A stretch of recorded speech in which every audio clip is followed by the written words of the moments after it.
All right, good morning. So when your students come to Khan Academy, they're going to click login and either click continue with Google if that's the route you chose, or Leslie K. They're going to use your username you created for them and then the password that you created for them.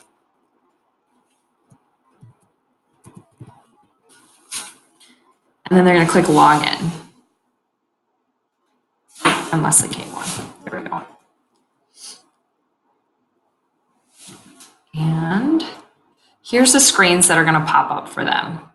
So depending on what grade level you want them to work on. So say you think you're going to want them to work on second and third grade, have them pick second and third grade. Oh, you can only pick one. All right, so for our purposes, I'll click second grade, maybe. All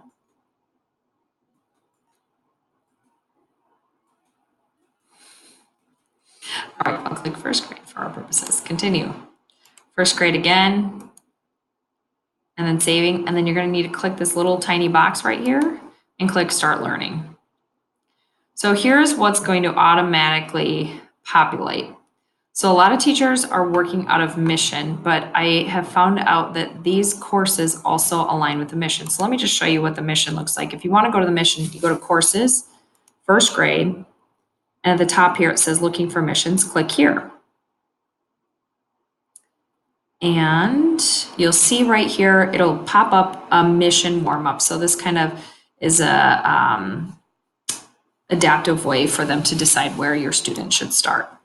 So this is the mission screen. They could work off of the mission screen, but what I've found with talking to a lot of teachers that they want their students, what will pop up after the mission warm-up is a mastery challenge. And the mastery challenge will switch from concept to concept to concept. Although these things, once I do my mission warm-up, these choices will populate, and that's practice of the same skill for like a series of 7-ish questions. But if I go back to my main screen, since I'm in first grade, I'm going to go back to my main home screen. What we've been doing in some classes is assigning the students this main task here. So for instance, in second grade, I know they were doing addition and subtraction first. So in a couple classrooms, we told the kids we want them within 1 week, because this should be review, to gain 1,500 of their mastery points in addition and subtraction. So let me just show you what that looks like. So it breaks it down between the different concepts within that overarching concept. So you can see right here, there's videos that align, or they can just go straight to the activity. However, if you have a student that you feel is very strong, and this is great for students self-assessing on their skill level, they can come down and there's quizzes that will go over the above skills. So quiz 1. Quiz 2 will go over these skills, and you get the idea.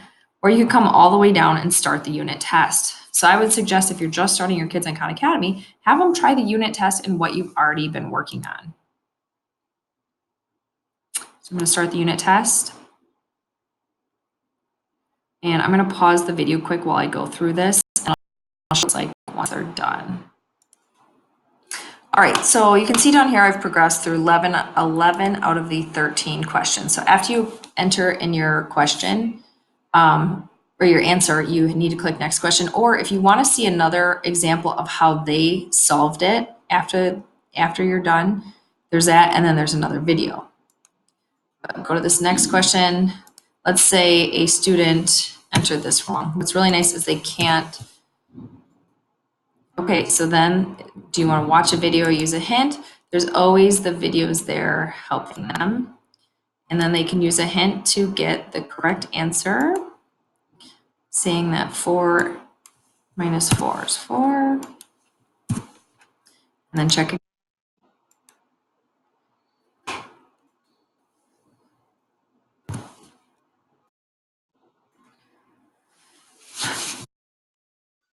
All right, so I leveled up in 14 skills. And then if we go back to, let me move this. You can see here, out of addition and subtraction, I have 700 of 1,500 points available. So I can go up and I can see that I didn't grow any in relating addition subtraction, which makes sense. That's the one I got wrong. So I could come here and watch this video again and then try this activity. Here I leveled up to familiar level, and then it goes to proficient and then mastery level.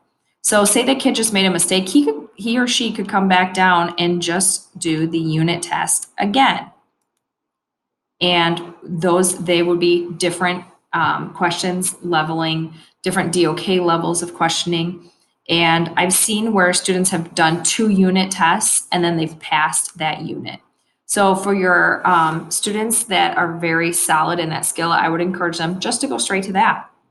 And then once they're done, they can come out and see their main screen and see how they're doing in each skill level. And you as a teacher could decide what they need to do next for that. And so then, but if you're still interested in looking at their progress through the missions, I'll go back in and look at, you can see now by that kid only doing 2 unit tests, they have progressed 12% on their mission.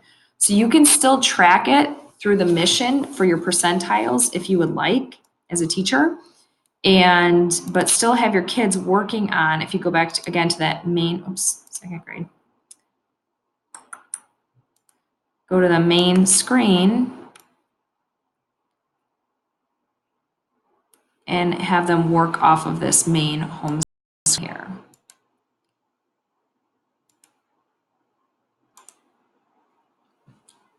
All right, so just to recap, you can go to the home screen, whatever that may be, and you can work off of whatever the overarching concept that you may want to work off of in there and assign that. Or you can go through the missions, but they do tie together. So if I look back here, you can see I did a little work there. This kid would have grown 2% based on the work they did off of the home screen. All right, so let me know if you have any questions about that. I will be happy to help you.